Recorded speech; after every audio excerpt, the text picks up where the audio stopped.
ناظرین حضرات، سب سے پہلے میرے چینل میں آپ سبوں کو خوش آمدید۔ آج کی ویڈیو کا عنوان ہے دکن میں اردو۔ دکن میں اردو زبان کا آغاز و ارتقاء۔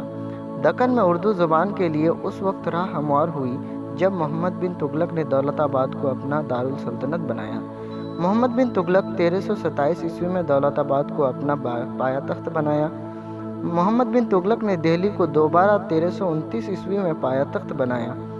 دکن میں تصنیف و تالیف کا باقاعدہ آغاز بہمنی سلطنت 1247 عیسوی کے بعد ہوا۔ اس سلطنت کا بانی علاؤالدین حسن بہمن شاہ تھا۔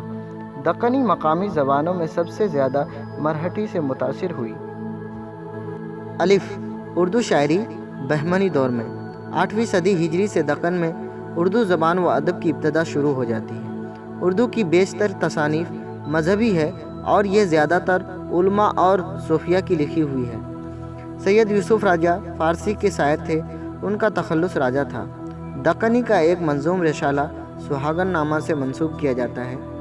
نظم کی ابتدا اس شعر سے ہوتی ہے: سن ری سہاگن سن ری سن، یک یک بول چت دھر سن۔ شیخ عین الدین گنج العلوم، آپ نے دکنی میں کئی مختصر رسالے تصنیف کیے۔ سید بندہ نواز گیسو دراز سے کچھ دکنی کلام منسوب کیا جاتا ہے۔ ان میں چکی نامہ ایک مخمس کچھ متفرق اشعار ہیں۔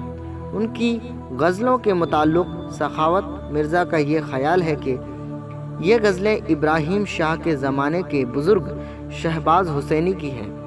خلیق انجم نے معراج العاشقین کی زمینہ کے طور پر گیسو دراز کا ایک مخمس شائع کیا ہے۔ یہ کلام الحاقی معلوم ہوتا ہے۔ فخر الدین نظامی بہمنی دور کا مشہور شاعر تھا۔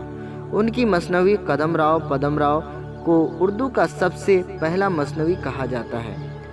اس کو سب سے پہلا باقاعدہ شاعر سمجھا جائے تو یہ شاید بے جانا ہوگا۔ امیر حسن اکبر حسینی نذیر اس دور کے اصحاب ہیں جنہوں نے دکنی میں مختلف متفرق اشعار کہے۔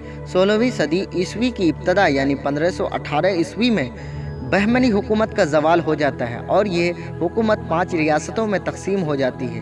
نمبر 1 اماد شاہی برار، نمبر 2 نظام شاہی احمد نگر، نمبر 3 برید شاہی بدر، نمبر 4 قطب شاہی گولکنڈہ، نمبر 5 عادل شاہی بیجاپور۔ ناظرین حضرات، آپ سے معدبانہ گزارش ہے کہ اگر ویڈیو پسند آیا ہو تو اپنے ضرورت مند دوستوں کے ساتھ ضرور شیئر کیا کریں اور سبسکرائب بھی کر لیا کریں۔ بیل کے آئیکن کو ضرور پریس کریں۔